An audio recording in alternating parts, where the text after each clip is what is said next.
जनाब ख्वाजा मोहम्मद आसिफ साहब। बिस्मिल्लाहिर्रहमानिर्रहीम। जनाब मेरे बाद इनको इजाज़त है, मैं 5 मिनट लूँगा, मेरे बाद इजाज़त। शुक्रिया चौधरी साहब।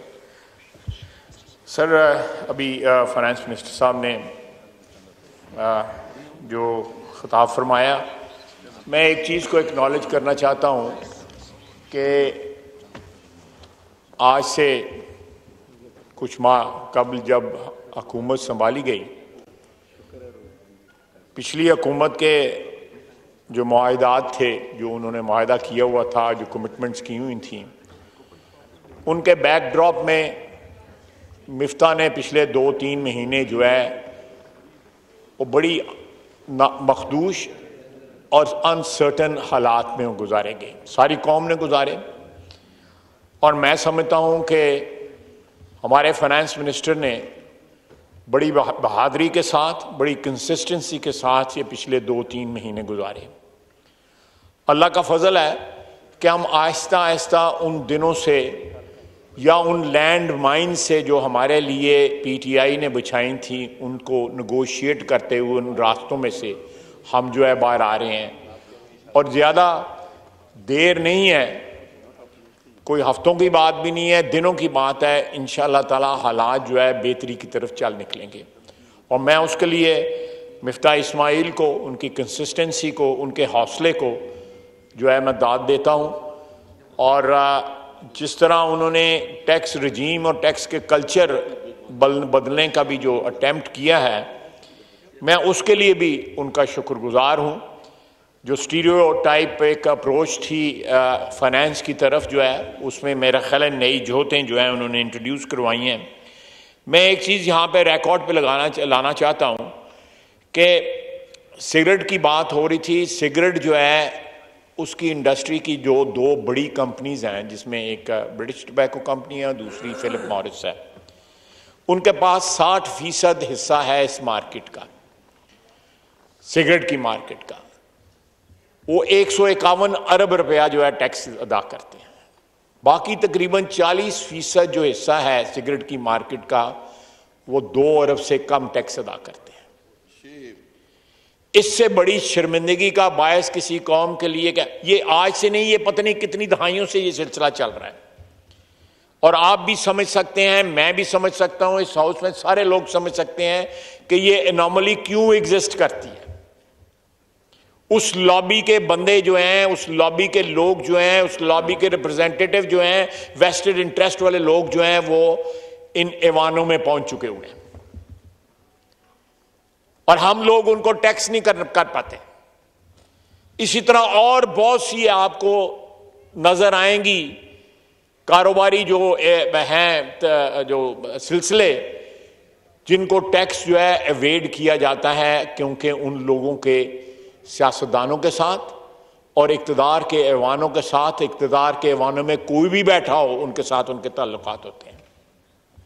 हम बैठे हों, कोई और बैठा हो, उससे पहले कोई और बैठा हो, उससे पहले कोई और बैठा हो, ये कोई नई बात इंट्रोड्यूस नहीं हुई। ये हमारी टैक्स का जो कल्चर है उसमें ये बड़ी पुराना सिलसिला चल रहा है। गाड़ियों की इंपोर्ट का सिलसिला हो, टैक्स का हो, ये सिगरेट का हो, इलेक्ट्रॉनिक्स की इंपोर्ट का सिलसिला हो। मैं रिकॉर्ड पे बात करना चाहता हूं, यहां पे पीएससी के कुछ मेंबरान बैठे हुए मेरी गवाही देंगे। एक मुल्क में पाकिस्तान के इंपोर्टरों ने अपनी कंपनीज रजिस्टर कराई हुई हैं, जो वो डॉक्यूमेंट प्रिपेयर करती हैं वहां पे, जिसके ऊपर ड्यूटी लगती है। जो मैन्युफैक्चरर हैं उन आइटम के, वो डॉक्यूमेंट नहीं प्रिपेयर करते। उस मुल्क के जो मैन्युफैक्चरर हैं, जो भी आइटम है, मैं आइटम्स की तफसील में नहीं जाना चाहता। 14-15 में एफबीआर ऑन रिकॉर्ड है पीएससी में, ये कुछ 5-6 महीने की बात है। यहां बैठे हुए हैं लोग, याद सादिक साहब बैठे हुए हैं और भी दोस्त बैठे हुए हैं जो पीएससी में मौजूद थे। $3 बिलियन का जो है ड्यूटी का लॉस था हमारा, because of under invoicing. $3 billion का। 2 महीने पहले, 2.5 महीने पहले मैंने फिर पूछा, चेयरमैन एफबीआर थे, उनसे पूछा, मैंने कहा ये फिगर सही है? उन्होंने कहा जी सही है। मैंने कहा आज क्या हाल है? कहते हैं थोड़ी बहुत नीचे आ गई। जिस मुल्क में सिर्फ एक तरफ से इंपोर्ट में $3 बिलियन का ड्यूटी का लॉस हो, कस्टम ड्यूटी का लॉस हो, उस मुल्क की इकोनॉमी जो है वो किस तरह ठीक हो सकती है? वो हर वक्त जो है भीख ही मांगता रहेगा वो मुल्क जो है। और ये लोग जो है, जो ये सारे सिलसिले इस मुल्क के खाते पीते लोग कर रहे हैं। कोई गरीब आदमी नहीं कर रहा, कोई मिडिल क्लास का आदमी नहीं कर रहा, खरबपति ये लोग कर रहे हैं। लोगों ने क्रिकेट टीमें बनाई हुई हैं, गाड़ियां यहां पे आती हैं, जिस डेस्टिनेशन पे गाड़ी क्लियर होती है, हर डेस्टिनेशन पे मुख्तलिफ उसकी कीमत होती है। जिस मुल्क से आती है उस मुल्क में महंगी बिकती है, यहां पे जो इनवॉइस जो है उसमें जो कम होती है प्राइस जो है। इंक्वायरियां कंडक्ट हुई हैं, कोई उन पे अमल दरामद नहीं करता। ये सिलसिला अगर खत्म नहीं होगा तो ये हेमरेज जब तक नहीं रुकेगी, आप जितनी मर्जी जो है खून की बोतलें लगा लें, जो है ये हमारी इकोनॉमी जो है अपने मर्ज से शिफा नहीं पाएगी। अगर आज या हमारी अपनी बरादरी, सियासी बरादरी सिफारिशें करती है इनकी, अब पहले तो सिर्फ सिफारिशें करती थी, अब वो खुद पहुंच चुके हैं इन अवानों के अंदर। बड़ी बड़ी जो है इनकी, मैं लेना नहीं चाहता, जरा थोड़ा मजहबी हो जाएगा, कि मजहबी लोग भी जो उनकी सिफारिशें करते हैं, पगड़ियों वाले सिफारिशें करते हैं, उनको साथ लिए फिरते हैं। कब ये मेरे साथ बैठा हुआ है Miftah, he will bear me out. आप किस तरह कल्चर टैक्स का सही करेंगे? एक बच्चा पैदा होता है तो वो टैक्स देता है, वो दूध पे टैक्स देता है, आम आदमी पानी पे टैक्स देता है, मोटर बाइक पे टैक्स देता है, साइकिल पे टैक्स देता है, सांस लेने पे टैक्स देता है। और ये लोग जो है, किसी ने क्रिकेट टीम लॉन्च की हुई है, किसी ने कुछ और लॉन्च किया हुआ है, किसी ने कुछ लॉन्च किया हुआ है। They have all the luxury to be in politics and to appease the rulers, कि वो टैक्स ना लगे, उन पे लगे। आप भी जानते हैं उन लोगों को, मैं भी जानता हूं, यहां सारे, जिन मैं नाम नहीं ले रहा, सारे लोग जानते हैं उनको। यहां पे मैंने खुद देखा है, यहां पे ऐसे एमएनए भी हैं जिनके पास गाड़ी नहीं है, मैं खुद आते देखा है लोगों को बस के ऊपर, या यहां पे वो गाड़ी मेंटेन नहीं कर सकते। हम सियासतदान बदनाम है कि पत्नी हम लूट मार करते हैं, सारे सियासतदान। हम जिस तरह अपने हलकों में मेहनतें करके, अवाम की खिदमत करके यहां पे पहुंचते हैं, हमें पता है, आपको पता है, यहां पे बैठे हुए ऐवान में मेंबरान को पता है। लेकिन इस तरह जो अरबों खरबों रुपया इस कौम का लूट के इज्जतदार भी बन जाते हैं, इस ऐवान में भी पहुंच जाते हैं, और उनकी सिफारिशें बहुत बड़े बड़े लोग करते हैं, उनकी नाराजगियां भी मूल लेना पड़ती हैं। किस तरह यहां पे अगर टैक्स का कल्चर ठीक नहीं होगा, हमारे मुल्क में, कसम खा के नामों की कहता हूं, हमारे मुल्क के अंदर ऐसे वसाइल मौजूद हैं कि हमें लोगों के पास कुछ को लेके जाने की जरूरत नहीं है, सिर्फ ईमानदारी की जरूरत है। 100% भी ईमानदारी, 50-60% ईमानदारी इख्तियार कर लें, फिर भी हमारी जान छूट जाएगी। लेकिन नहीं, वेस्टेड इंटरेस्ट जो है उसने बेड़ियां पहनाई हुई हैं, हमें जकड़ा हुआ है। कभी हम IMF के पास जाते हैं, कभी वर्ल्ड बैंक के पास जाते हैं, कभी एशियन डेवलपमेंट बैंक के पास जाते हैं, कभी दोस्त मुमालिक के आगे जाके हाथ जोड़ते हैं कि हमारी मदद करो, हम डूब रहे हैं, हमें कोई लाइफ जो है वो जैकेट जो है फेंको ताकि वी कैन स्टे अफ्लोट। इस तरह नहीं होगा जनाब speaker. We have to change this culture absolutely 100%। जो बंदा पैसा कमाता है वो जरूर टैक्स दे इस मुल्क के अंदर, जो नहीं कमाता, जिन लोगों के पास ज्यादा पैसा है, वो उनकी जिंदगी जो है वो आसान करें, उनको कोई मुश्किल नहीं। यहां पे घर हैं, इस्लामाबाद में भी, लाहौर में भी, कराची में भी, 35 करोड़ रुपए का 40। अगले दिन सोशल मीडिया पे यहां पे गुलबर्ग ग्रीन में एक घर था, 62 करोड़ रुपया मांगता था उसका मालिक, और उसको मिल गए होंगे। सारे टीवी पे, किसी टीवी ड्रामे में वो घर आया। It is outrageous. 62 करोड़ रुपए का घर। मैं उस बंदे की बैकग्राउंड नहीं बताना चाहता। कोई अरबपति बंदा नहीं है, कोई खरबपति बंदा नहीं है। 8-10 कनाल पे घर है। ये इनॉमलीज या ये जो इनइक्वालिटी है, जब तक इस माशरे में रहेगी, ये माशरा जो है मिसमार हो जाएगा। ये माशरा it will wither away, it will not stay like this. We can't afford it. मैं इस अपने भाई को खराज तहसीन पेश करता हूं, despite criticism from with in and without.